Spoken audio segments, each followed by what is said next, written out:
Good morning student. आज हम बात कर रहे हैं मुंडा विद्रोह की।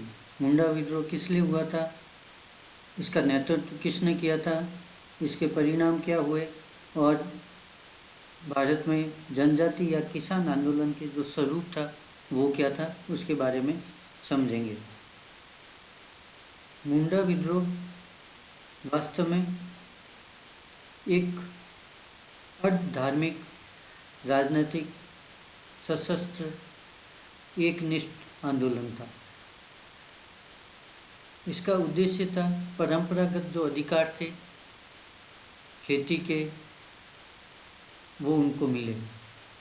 उस समय मुंडा क्षेत्र में परंपरागत रूप से खुदकटी खेती होती थी, यानी स्वयं खेती करते थे। वो अधिकार वापस अपनी ज़मीन पर प्राप्त करना चाहते थे।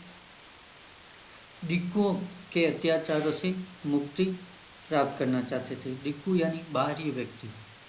मुंडा क्षेत्र में जनजाति लोग रहते थे। जो बाहरी व्यक्ति आते थे व्यापार वाणिज्य करने के लिए या कृषि करने के लिए या किसी के द्वारा वो कृषि करवाते थे, वो सभी डिक्कू, बाहर के जितने भी व्यक्ति थे उनको डिक्कू कहा जाता था। उन डिक्कुओं के अत्याचारों से मुक्ति के लिए उस उद्देश्य से लेकर इन्होंने आंदोलन किए थे। दो प्रमुख इनके उद्देश्य थे, परंपरागत खेती और दूसरा है डिक्कुओं के अत्याचारों से मुक्ति। मुंडा विद्रोह का नेतृत्व एक युवा व्यक्ति बिरसा मुंडा ने किया था। उन्होंने अपने आप को देवी अधिकार युक्त बताया, ये बताया कि मुझे देवी या देवताओं के अधिकार है, उनसे आशीर्वाद प्राप्त है, मैं इन डिक्कुओं को बाहर भगाऊंगा और ये जो मुंडा क्षेत्र है, जनजाति क्षेत्र है, उनको इन अत्याचारों से मुक्त कराऊंगा। यहाँ पर उसके बाद में खेती होगी, सबकी खुशहाली आएगी। अच्छे उन्होंने सपने दिखाए। इस प्रकार आम जनताओं को उन्होंने अपने साथ में लेने की कोशिश की। साथ में परंपरागत हथियारों का भी प्रयोग उन्होंने सिखाया और सब जनता को या आम जनता को या जनजाति को उन्होंने अपने साथ में लिया। 1899 में क्रिसमस की पूर्व संध्या पर आंदोलन की शुरुआत हुई। बिरसा मुंडा ने इसका नेतृत्व किया। उसके साथ में पूरी जनजाति साथ में हो गई। एक सशस्त्र विद्रोह था, अनुशासित था, एक निष्ठ था, राजनीतिक और धार्मिक था। धार्मिक प्रभाव भी इसमें देखा गया था, जिससे देवी अधिकारों का युग बताया। ये बताया गया कि बिरसा मुंडा को गोली और तीर तलवारों से कोई फर्क नहीं पड़ेगा, क्योंकि उस पर देवताओं का आशीर्वाद है। इसलिए आम जनता को भी उसके साथ जुड़ना चाहिए, क्योंकि उस पर धार्मिक अधिकारों का भी हनन हो रहा है और धार्मिक देवी देवता उसके साथ है, इसलिए सभी लोगों को उसके साथ जुड़ना चाहिए। इस प्रकार ये अर्ध धार्मिकता ये दिखाने के लिए कोशिश की गई कि धर्म का इसमें प्रभाव है और देवता भी ये चाहते हैं कि बिरसा मुंडा और वो आंदोलन करे और डिक्कुओं के अत्याचारों से मुक्ति दिलाए। साथ में परंपरागत जो खेती थी वो अधिकार उनको वापस मिले अपने क्षेत्र में, अपने वहाँ पर वो वापस पुरानी खेती करें और उनको खुशहाली आए।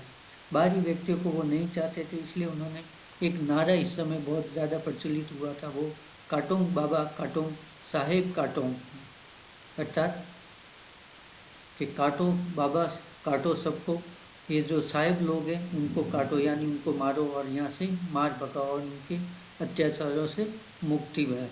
यानी एक सशस्त्र आंदोलन था। अभी तक अपन ने देखे बहुत सारे अहिंसात्मक आंदोलन होते हैं, पर ये एक सशस्त्र आंदोलन था, अनुशासित था, बिरसा मुंडा के नेतृत्व में था। साफ शब्दों में उनमें कहा गया आंदोलन का नेतृत्व था कि काटो इन बाबाओं को, इन साहबों को काटो, डिक्कुओं को मारो और यहाँ से इस धरती से इनको मार भगाओ और अत्याचारों से मुक्त करो। ये धरती इनसे मुक्त होनी चाहिए। इसके लिए उन्होंने सशस्त्र आंदोलन किया। एक निष्ठ आंदोलन था, इसमें धार्मिक दृष्टि से सभी लोग शामिल थे, जनजाति के सभी लोग शामिल थे।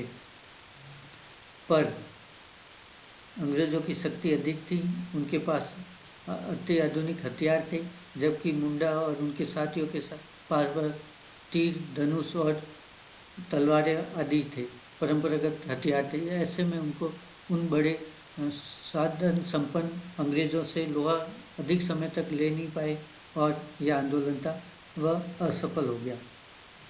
असफलता के बाद में बिरसा मुंडा को पकड़ लिया गया और जेल में डाल दिया गया।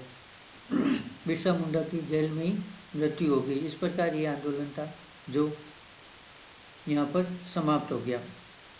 इस आंदोलन के जो स्वरूप देखें या कुछ किसान आंदोलन के स्वरूप थे वो एक जैसे दिखाई देते हैं। हमेशा विरोध जो इन्होंने किया, प्रत्येक शोषणकर्ता का विरोध किया, परोक्ष जो शोषण करता था उसका इन्होंने कभी भी विरोध नहीं किया। जैसे एक और उदाहरण लें पाबना का। पाबना में क्या हुआ कि उन्होंने महारानी की रेत बने रहना चाह पर जमींदारों का विरोध किया, क्योंकि प्रत्येक शोषण करने वाला जमींदार था। वास्तव में जमींदार था उन्हीं महारानी का ही बिचौलिया, वो राजस्व लेके महारानी को ही देता था, लेकिन महारानी सीधा हस्तक्षेप नहीं था। इसलिए जो रेत थी या किसान थे वो महारानी की तो रेत बनाए रहना चाहते थे पर जमींदारों का विरोध करते थे। इसी प्रकार दक्कन में देखें तो महाजनों का विरोध किया, उन्होंने अंग्रेजों का विरोध भी किया। कारण ये था कि जो हमेशा विरोध होगा, आज नहीं कभी भी जब भी विरोध होगा, हमेशा शोषणकर्ता के जो प्रत्यक्ष है उसके प्रति विरोध होगा, न कि परोक्ष शोषणकर्ता, क्योंकि सामने जो दिखता है उसी का विरोध सबसे अधिक होता है। दूसरा था ये सभी आंदोलन यथा स्थिति को बनाए रखना चाहते थे, पूर्ण परिवर्तन नहीं चाहते थे। जो पहले की स्थिति है वही बनी रही, लगान नहीं बढ़े, पहले के परंपरागत अधिकार है वो उनको मिलते रहे। इसके अलावा वो कुछ अलग नहीं चाहते थे। जो पहले के अधिकार है, परंपरागत अधिकार है, जैसे खुदकटी खेती है या वो अधिकार मिले, अत्याचार उन पर नहीं हो, ये वो चाहते थे। कुछ बड़ा क्रांतिकारी परिवर्तन देखने को नहीं चाहिए। ये अनुशासित था, एक निष्ठ आंदोलन थे। इसमें हिंदू मुस्लिम सभी सांप्रदायिक सद्भावना के साथ में थे। स्थानीय मुद्दों के साथ स्थानीय आंदोलन ही हुआ, यह अखिल भारतीय स्वरूप नहीं ले पाए। जो भी आंदोलन हुए, बिरसा मुंडा का हो या अन्य आंदोलन हो, ये स्थानीय स्तर पे हुए।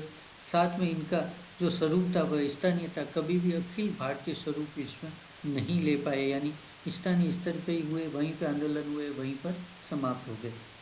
इसमें मध्यवर्गीय व्यक्तियों का अधिक योगदान था। जो आंदोलन किसान या अन्य आंदोलन सफल रहे उसमें संवैधानिक सुधार भी हुआ और दक्कन कृषक राहत अधिनियम भी बने। ये सभी आंदोलन ये कोई बड़ी नवीन राजनीतिक, आर्थिक, राजनीतिक, सामाजिक अवधारणा नहीं थी, पुरानी स्थिति को बनाए रखना चाहते। ये महत्वपूर्ण है। ये जो भी आंदोलन थे कोई नवीन राजनीतिक स्वरूप, नवीन आर्थिक स्वरूप, नवीन सामाजिक स्वरूप नहीं चाहते थे। जो पहले की स्थिति है वो ही बनी रही, यानी यथा स्थिति बने रहने के लिए ये आंदोलन हुए थे। जितने भी आंदोलन हुए, बिरसा मुंडा लो या अन्य आंदोलन, यथा स्थिति को बनाए रखने के लिए बड़े परिवर्तन नहीं चाहते थे। विश्व में जो देखें क्रांतिकारी परिवर्तन हुए वो पूर्ण परिवर्तन चाहते थे। यहाँ परिवर्तन जैसी चीज़ नहीं थी, जो स्थिति थी पहले की वही बनी रहे, उन पर अत्याचार नहीं हो, ऐसी स्थिति वो चाहते थे, न कि पूर्ण क्रांतिकारी परिवर्तन चाहते थे। ये महत्वपूर्ण था आंदोलन में। Thank you.